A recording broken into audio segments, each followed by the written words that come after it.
with candidate for mayor of Henderson, Hollie Chadwick, former police chief in the city of Henderson. First, I want to talk to you about what you think the main issues are in the city of Henderson right now as you look forward to where the change could be in the next coming years.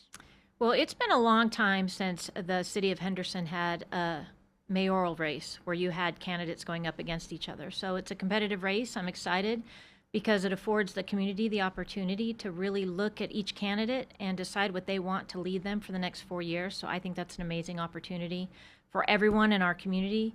For me, I'm running on truth, trust, and transparency. It's very important that our government leaders are truthful with us and transparent, and that you believe in them, that everything we say on that dais, that they know we're being honest with them and giving them the full facts of everything we're doing so that they can truly be proud of the elected leaders that they've put in office. We'll start with that because I think when you left the city, there was a lot of controversy around you leaving your position as the police chief.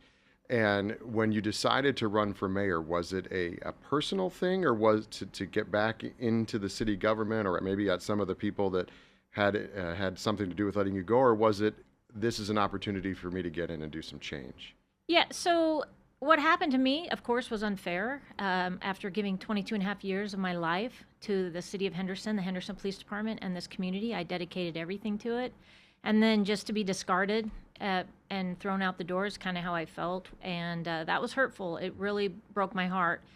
They finally acknowledged in written form that there was no cause to terminate me. So that was important to me to make sure everybody knew, hey, there was no reason to get rid of me. Having said that, getting into politics has nothing to do with that. I have to move forward. I can't carry that stuff in my heart. The reason I'm looking at this, because I'm fully retired now. Nevada pension has a great PERS system. So I'm fully retired. I can do whatever I want. And when I sat back and thought, what do I want to do with the rest of my life? I still want to give back to this community. I want to continue to serve.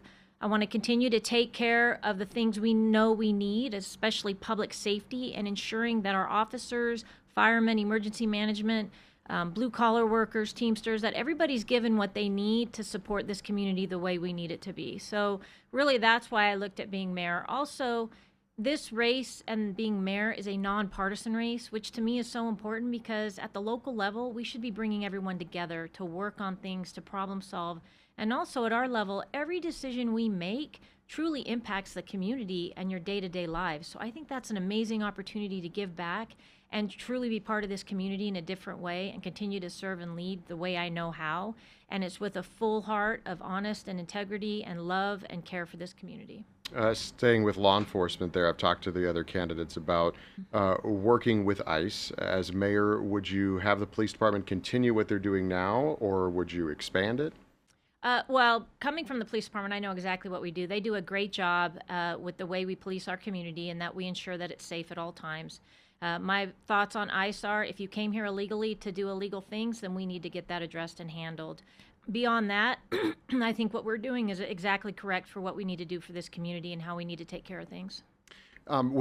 If you were to win the election and become mayor, would you find it, I know you said you'd put it behind you, but would you find it difficult to work with some of the people that had something to do with firing you last year? No, you have to move on from all that. The most important thing is taking care of this community. There's so much chaos and disruption right now and things that people are very, very frustrated with in our valley and especially in Henderson, that they don't need any more chaos, disruption, negativity, toxic environment. None of that needs to be part of what we're doing. Everything needs to be positive moving forward.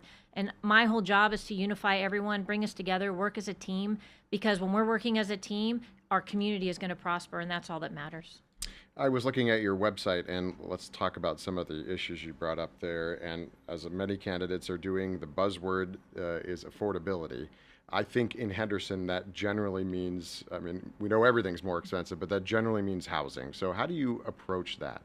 Well, I think it's very important. Right now we have a lot of high density housing and we have a lot of luxury homes. What we're missing is single family, efficient economy, owner-occupied homes that are taking care of our working class. We're missing that huge area in the middle for our community. And I've talked to a lot of people out there that they love Henderson.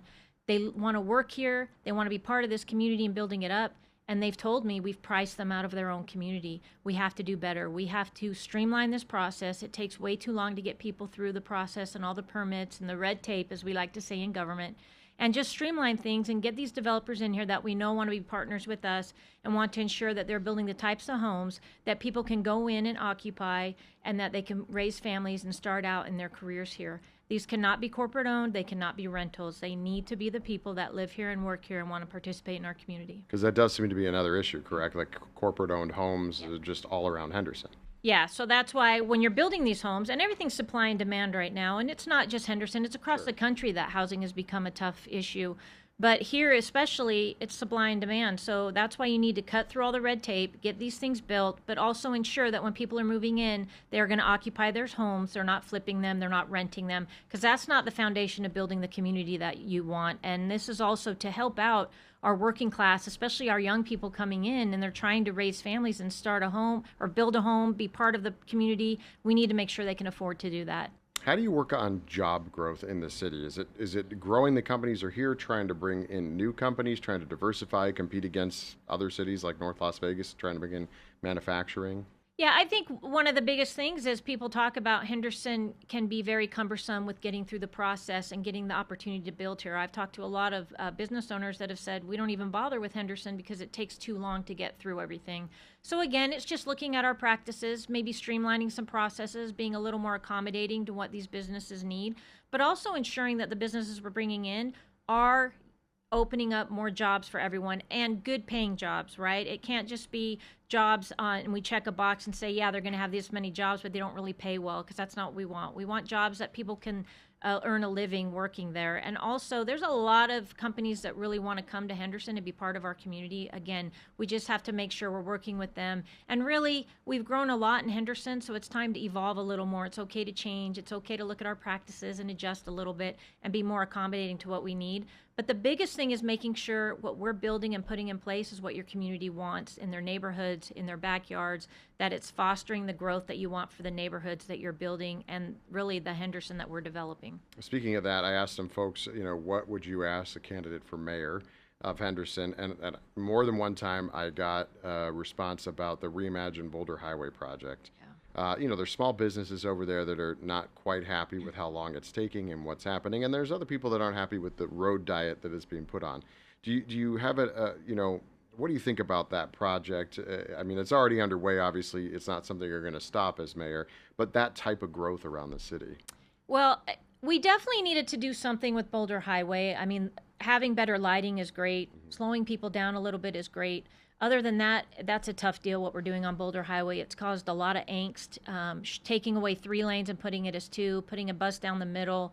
A lot of local businesses have been suffering, and that's not what we want. And I've talked to local business owners who have said the city made a huge mistake, and these are people that have been here for 30 plus years. So again, we can't fix what's going on there, but what we do need to monitor, and I tell everyone to pay attention to, is what is it that the city is trying to develop and build on the land now that's freed up because we've chopped out 2 lanes. And that's a big concern. It seems to be there's going to be a lot of more high density housing again, which when we're talking about traffic and congestion and squeezing everyone in to a roadway, that's not going to be good for anyone down there. So again, as your government leaders, we need to be a little more cognizant of what we're going to develop up and down Boulder Highway and make sure it's truly benefiting the community that's already established there and your local businesses, and what we're really trying to do to ensure that traffic does flow and it doesn't log jam. Does that look more like St. Rose Parkway, where they're building all the apartment complexes on there? You're talking about that type of traffic that will just pour out onto that street. Yeah, so originally St. Rose was supposed to be an auxiliary roadway, right? And it's turned into a 5-lane freeway. And since 2019, we've built over 10,000 apartments up and down St. Rose and into Inspirata.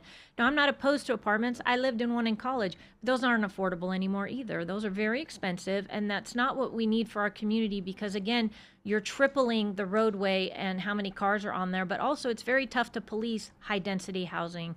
So it's being cognizant of what we need and also making sure that we're not creating such a logjam on the freeways that now we're adding more stress and strain to the community. We're getting more road rage. We're getting more people that are frustrated with each other. That's not what we should be doing. We really need to pay attention to what we're developing and how we're doing it. One of the things that I noticed coming here is the amount of people, unfortunately, that are hit by vehicles. That's all over the Las Vegas Valley. I know the Henderson Police Department has emphasis patrols coming from the police background. How does the city work on trying to slow people down and try to control this issue? I mean, there's so many things we do as far as joining forces and working with partners throughout the valley and out there policing and being present. Honestly, if you see us in our marked units, everyone slows down, right? Because we're there. But unfortunately, we can't be on every street. So I put it back on our community. It's very incumbent on everyone to please slow down, pay attention to your surroundings, and be good drivers. And just be patient with each other, because when you create that stress on the roadway, it just causes more issues. And, you know, there's other things going on that we really are trying to focus on as far as pedestrian error, these e-bikes that are going around and causing a lot of traffic issues. And we've had some fatalities, and that's not what we want. So at the end of the day, everybody needs to slow down and do their part.